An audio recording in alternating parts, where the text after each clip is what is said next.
Round 2.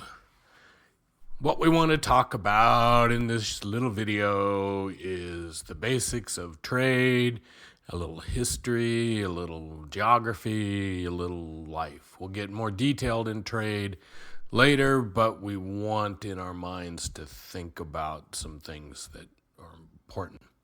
So, thing number 1, you walk into a store. You pay them money, you walk out with something. Did they just take advantage of you?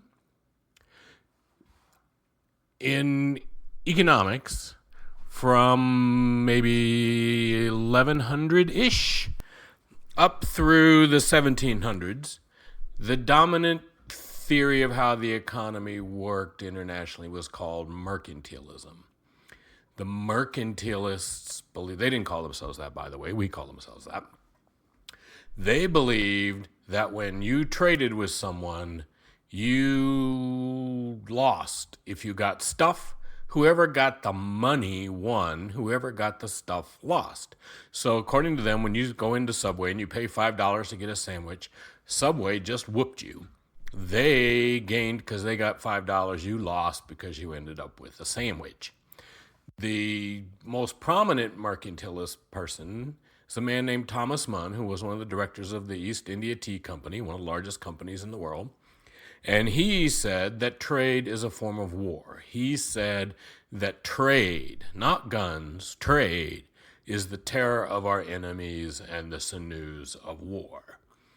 He believed that the way to build a strong country was through trade, and in particular, the mercantilists believed that the government was necessary and required for the economy to do well, that the government had to control trade for the economy to do well. So along comes the future.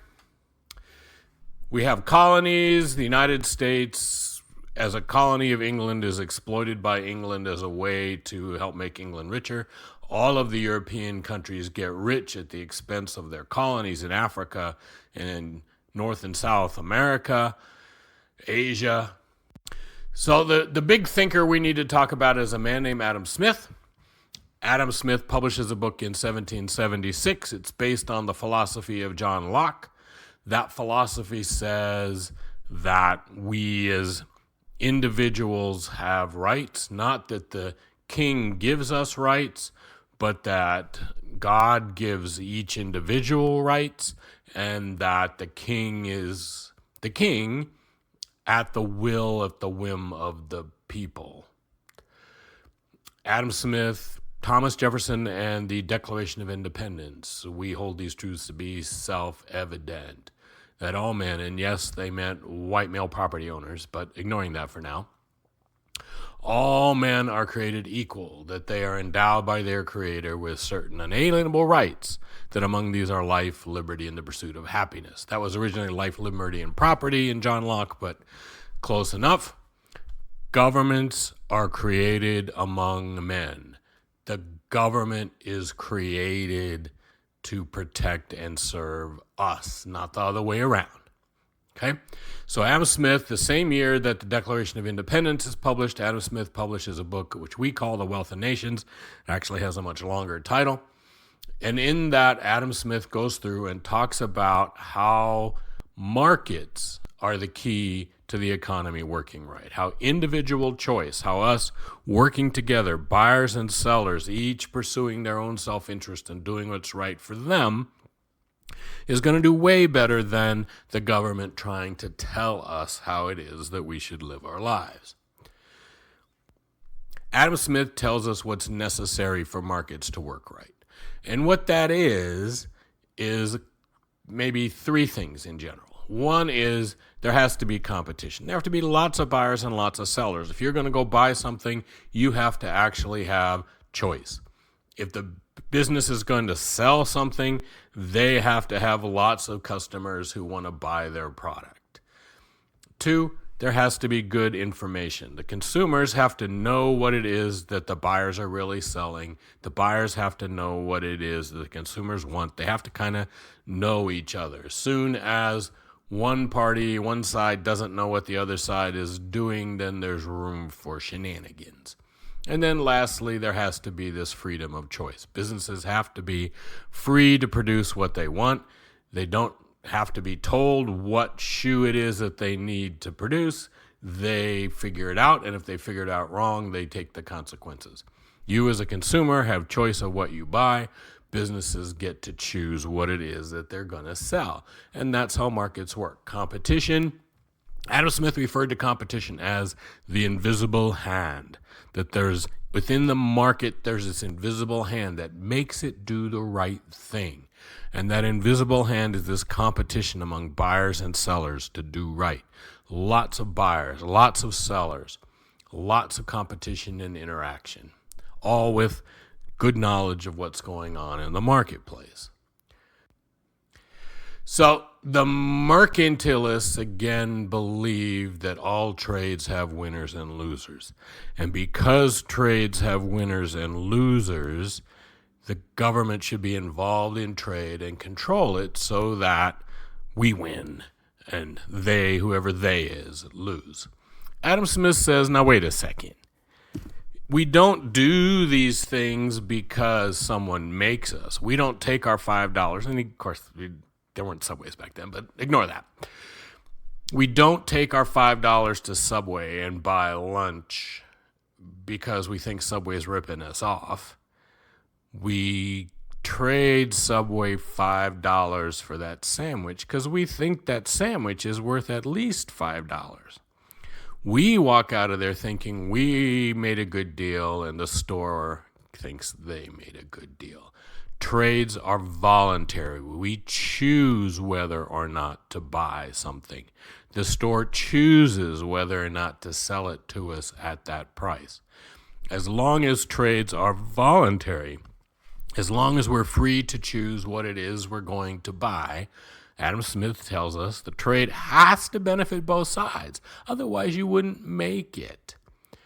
So big underlying controversy. And in the end, you can look at it as the mercantilists are more concerned about their country than they are about the people who live in their country. So Queen Elizabeth, during her reign, they had maximum wage laws in England, not minimum wage laws. They had maximum wage laws.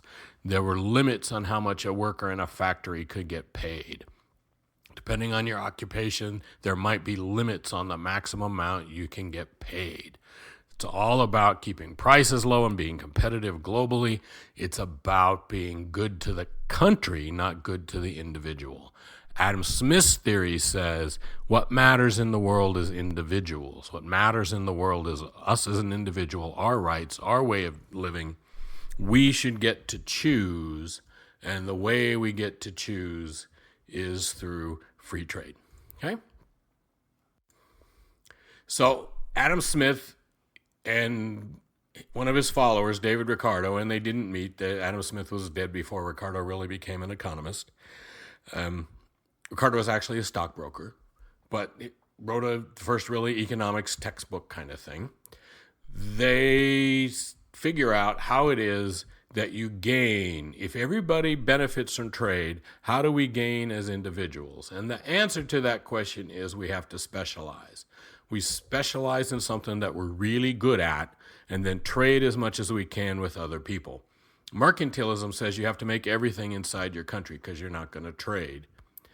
You're going to sell stuff, you're going to export to other countries, but you're not going to import. So you have to make everything domestically. Well, your country's not going to be good at making everything. So you're going to be inefficient. You're going to be a poor producer of some things. Adam Smith, David Ricardo says, look, no, that's silly. What you want to do is produce the things that you're really good at, buy things from other countries that are really good at those things, sell them the things you're really good at. Specialize and trade. That's how you make your country rich in Adam Smith's world. So we have the classical economic view, what's called the comparative advantage rule, which is that you specialize in trade. Mercantilists say, nope, export but don't import, produce everything at home. Comparative advantage, find out what's going on. Okay, so how does this compare with globalization? We hear this phrase, globalization or globalists or all this other stuff. And there's some relationship in the sense that globalists are free traders, the people who believe in globalization. But globalization is not trade. Globalization is about the economic integration of countries. Trade is we make oranges and sell them to you, you make watches and sell them to us. Globalization is you build car parts, we build cars. You can't sell your car parts if we aren't selling cars. We can't make cars if you don't sell us car parts. The economies of the two countries are tied together. This started, the first time it happened, it was successful, was in the Roman era, and then again in Columbus's era, and then again in the 1800s, and then now, and that all has to do with technology. There are innovations in technology which change the way we produce, and that creates the opportunity for globalization to do something meaningful in our economy. Is globalization good or bad? Well, if you ask the Europeans, globalization in Columbus's time was great. Made them all rich, made the European nations the richest countries on earth. If you ask the Native Americans what they think about the era of globalization, the ones that are still around will tell you that it almost destroyed their people. In fact, destroyed many tribes and many groups of indigenous people. So globalization always has winners and losers. It always creates problems for some people and benefits others. If you look at the United States over the last 20 years, you can see states that have boomed because our economy is globalized, and you can see other states where things haven't gone as well. You can see presidential elections that are in many ways determined by the fact that some parts of the country do better than others when we globalize. The last part of this, the caveat to all of this, is that markets don't always work. And even Adam Smith admitted there were times when markets don't work. National defense is one. Why, if I can get everybody else to pay for the army, why would I pay for it?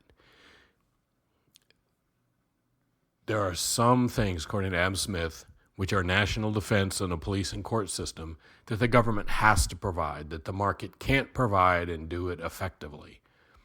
We modern economists, we have a longer list, and it's not really our issue here to go through that longer list, but we have a longer list. We have things about common property resources like fisheries and forests that can't be effectively managed in our experience by the market.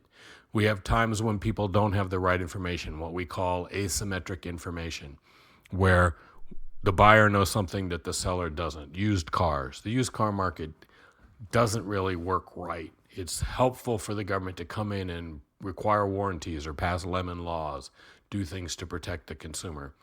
And then we have these things called externalities, which are when an agreement is made, a choice is made, and somebody either benefits or is punished by that choice, but they didn't have any say in it. So, for example, if the government comes and builds a school right down the street, if it's an elementary school, they build it right down the street from your house value is going to go up. That's an externality. If we build a factory down the street from your house and it dumps pollution in the air and you can't breathe, that's a negative externality. Somebody gets a cost or a benefit when they had no say in the process, and that has a profound effect sometimes on how things work in the economy.